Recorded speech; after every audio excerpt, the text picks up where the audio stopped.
Hola, bienvenidos y bienvenidas nuevamente al segundo bloque de la unidad 1 de la materia Ciencia Política de UBA 21. En este bloque, como decíamos en el anterior, vamos a tratar de abordar y de definir qué es lo que entendemos por ciencia política. Vamos a tratar también de entender cómo se hace ciencia política. Pero en principio, tal como hicimos en el bloque anterior, vamos a tratar de escapar un poco de los prejuicios sociales o de algunos prejuicios respecto de si se puede hacer un análisis científico de lo político. Nuestra respuesta claramente es sí. Y es sí porque suponemos que este análisis sistemático y riguroso de lo científico se apega y se ajusta al método científico. Por lo tanto, hay contrastación empírica, y esto es lo que valida el conocimiento de las ciencias sociales y las ciencias políticas en este caso. Entonces, habiendo dicho esto, podemos decir que la ciencia política es un campo de conocimiento especializado e institucionalizado que pretende aplicar la metodología de las ciencias empíricas al análisis de los fenómenos, estructuras y comportamientos políticos. Y esto implica que el conocimiento que aporta la ciencia política, como decíamos recién, es válido en tanto nace de la contrastación empírica, fruto de la aplicación del método científico. Por lo anterior, es que la ciencia política es una disciplina empírica que posee un objeto de estudio delimitado. Nosotros estuvimos tratando de definir qué era lo que entendíamos por política y por poder político. La ciencia política también realiza las operaciones de cualquier ciencia que se precie de tal, tiene un lenguaje o crea un lenguaje especializado. Por ejemplo, cuando definimos qué entendíamos por poder y cuando definimos qué entendimos por política, estamos hablando justamente de esto, dando definiciones conceptuales, hablando en esta dimensión, de la creación de un lenguaje especializado.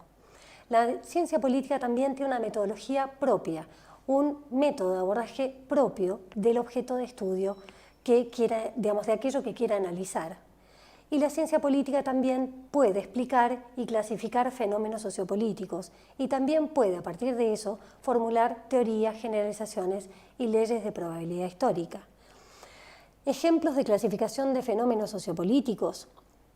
Sin ir más lejos, como decíamos, la unidad siguiente, que es la unidad sobre Estado, vamos a trabajar sobre los tipos de dominación social elaborados por Max Weber.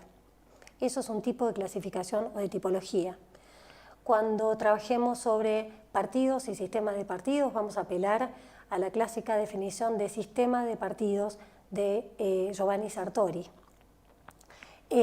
Todos estos desarrollos teóricos nos sirven a los politólogos y a quienes hacen análisis científico de lo político para poder abordar la realidad. Son herramientas con las cuales vamos a ir a mirar los fenómenos reales, ¿sí?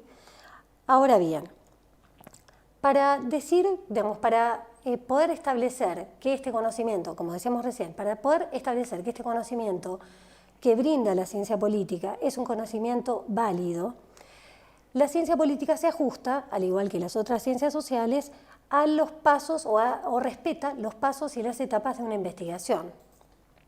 En este sentido, y lo estamos abreviando aquí, lo primero que debe hacer un investigador social y un politólogo es definir tanto el tema como el problema de su investigación.